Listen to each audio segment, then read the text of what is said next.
स्वप्न लोक Bhiwandi TV news सबसे तेज। हमारे चैनल को देखने के लिए लाइक करें, शेयर करें और सब्सक्राइब करें और देखिए आज की ताजा तरीन खबर।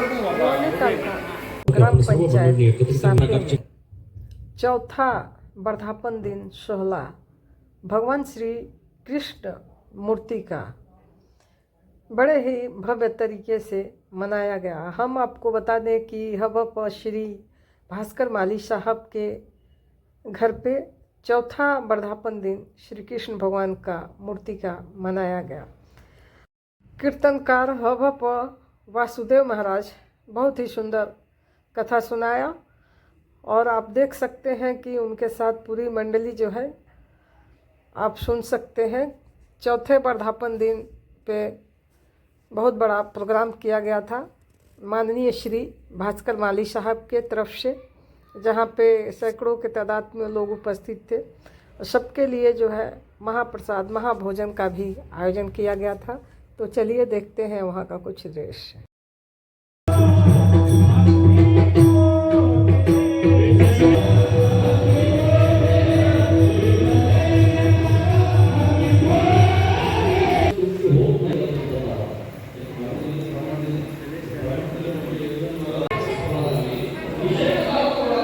लागण्याकरता पहिल्यांदा आपल्याला एक बेडरूम पाहिजे, बरोबर?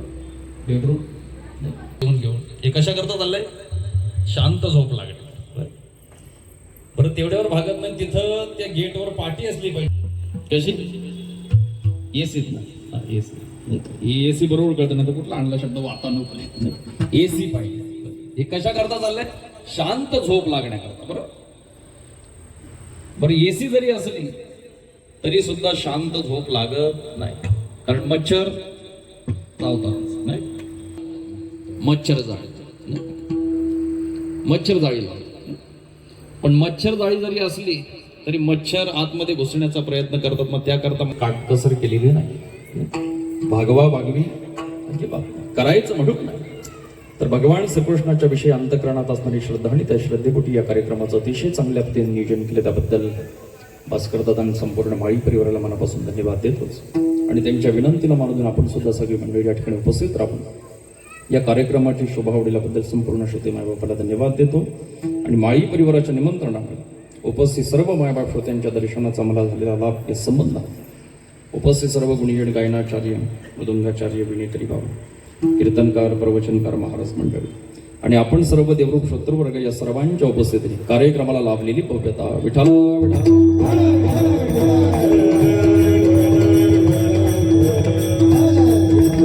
सेवेत त्यांच्या लक्षात आलेले भगवान श्रीकृष्णांच्या मूर्तीचा हा वर्धापन सोहळा आहे का?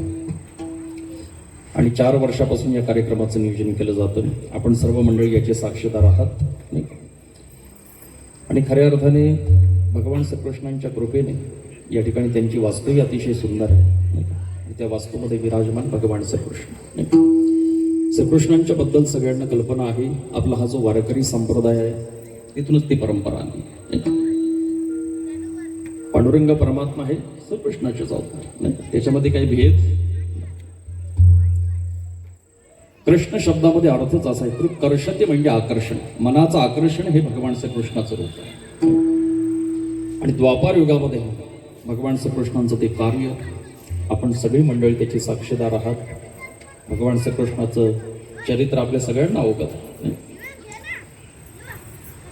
आणि त्यांचं जे चरित्रामध्ये जर आपण बघितलं तर भगवान श्रीकृष्णाचा अवतार हा 8व्या क्रमांकाचा, देवकीच्या पोटी सुद्धा क्रमांक 8वाच नाही, आणि कार्य केलं ते सुद्धा 8च स्वरूपामध्ये, कार्य 8 स्वरूपामध्ये। तुम्ही पहा त्या चरित्राचं वर्णनामध्ये असा उल्लेख केलेला आहे, बाळ कृष्ण नाही का? पूर्वीच्या काळी विहिरीवर असायचे, आता सगळ्यांची व्यवस्था घरात झालेली नाही।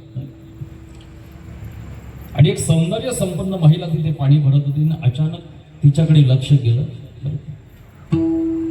आणि भारात तिने बघितलं की हे ग्रस्त माझ्याकडे पाहत, त्यांची दृष्टी काही चांगली वाटत नाही। आणि घराकडे जात असताना बिल्व मंगळ मागे मागे गेले आणि ती महिला आतमध्ये गेली आणि पतीला सांगितलं की एक ग्रस्त माझ्या मागे मागे आला, त्यांची दृष्टी चांगली, समाचार घ्या बहुतेक.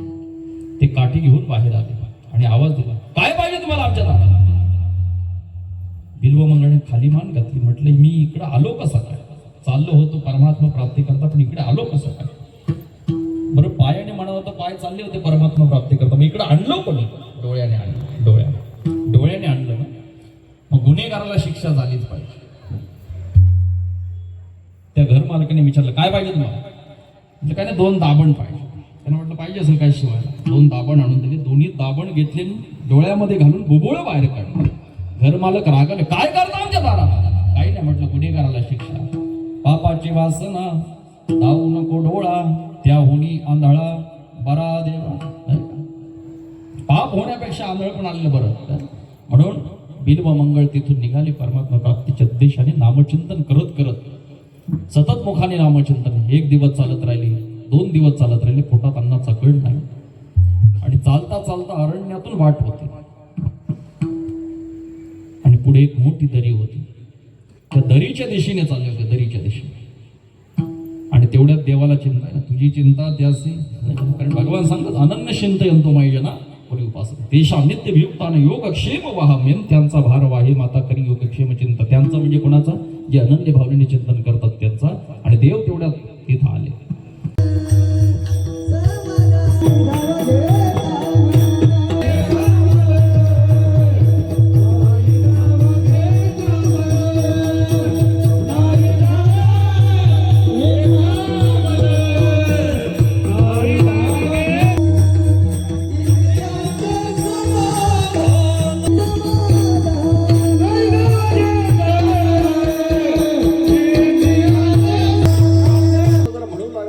देव सापडला, आमचं जीवन चिंता रहित निश्चिंत अवस्थेला जाऊन पोहोचलं. तर त्याला विचारा, तुझ्या मनाचं धावणं संपलं का?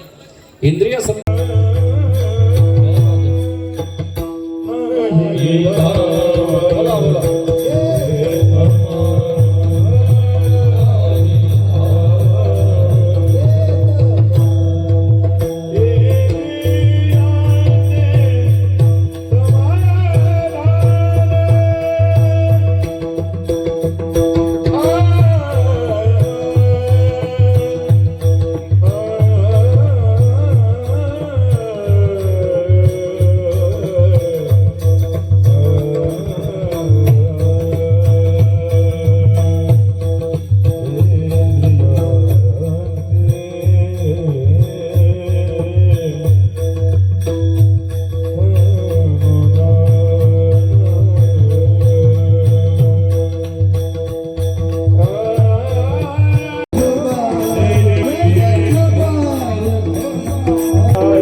पण 5-10 मिनिट उशीर झाला होता म्हणून नाही. याकरता अभंगाचा भावार्थ अल्प.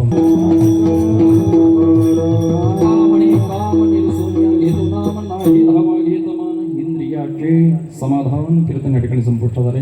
आज ज्यांच्या संकल्पनेतून कृष्णाची मूर्ती विराजमान आहे, आदरणीय श्रेष्ठ भक्तिपरायण भास्कर दादा त्यांच्या सौभाग्यवती राधिकाताई या दोघा उभयताईंच्या नंतर त्यांचा परिवार या सर्वांनी आणि खूप सुंदर या ठिकाणी नियोजन केलेलं आहे. आज झालेले कार्यक्रम श्रींचा अभिषेक झाला, त्याच्यानंतर श्रीकृष्ण गीता भजन मंडळ मीनाताई सुतार यांनी भजन केलं. त्याच्यानंतर वडवली माऊली हरिपाठ मंडळ वडवली त्यांचा हरिपाठ झाला. त्याच्यानंतर आज जे कीर्तनाचं श्रवण आपल्याला मिळालं, आदरणीय आपल्या परिसरातील आपल्या जवळचे आपले जनार्दन बाबा यांचे सुपुत्र वासुदेव महाराज पाटील आणि अभंगाच्या बाजूला न बोलणारे ह्याला कीर्तन म्हणतात. हसवण्याकरिता कीर्तन नसतो. कीर्तनाच्या मर्यादा घालून दिलेल्या आहेत. सगुण चरित्रे परम पवित्रे सादर वर्णावे, सज्जन उन्नमन भावे आधी वंदावे, संत संगे अंतरंगे नाम बोलावे, कीर्तन रंगी देवासन्निध सुखे डोलावे, भक्ती ज्ञाना विरित गोष्टी इतर न कराव्या, प्रेम भरी वैराग्याच्या युक्ती विवराव्या, जेणेकरून मूर्ती अंतरी ठसावी श्रीहरीची, ऐशी कीर्तन मर्यादा आहे संतांच्या घरची, अद्वै भजन अखंड स्मरणे वाजवी करटाली, एका जनार्दनी मुक्त होई तात्काली. या आणि त्याचं पालन करून आणि वासुदेव महाराजांनी अभंगावर बोलण्याचा खूप मोठा आणि कार्य करून आपल्याला इथे दाखवलेलं आहे. खूप सुंदर चिंतन आम्हाला श्रवण करायला मिळालं. अशीच त्यांची कीर्तनाची सेवा आणि आम्हाला श्रवण करायला मिळावी, त्यांचा ज्ञान अजून वाढत जावं ही भगवान श्रीकृष्णाची चरणी प्रार्थना करतो. आणि या ठिकाणी त्यांना घरमालकाच्या वतीने त्यांचे आभार मानतो. या ठिकाणी त्यांचे वडील जनार्दनजी महाराज येतात, तेही उपस्थित राहिले, त्यांचे देखील आभार मानतो. जय श्रीराम.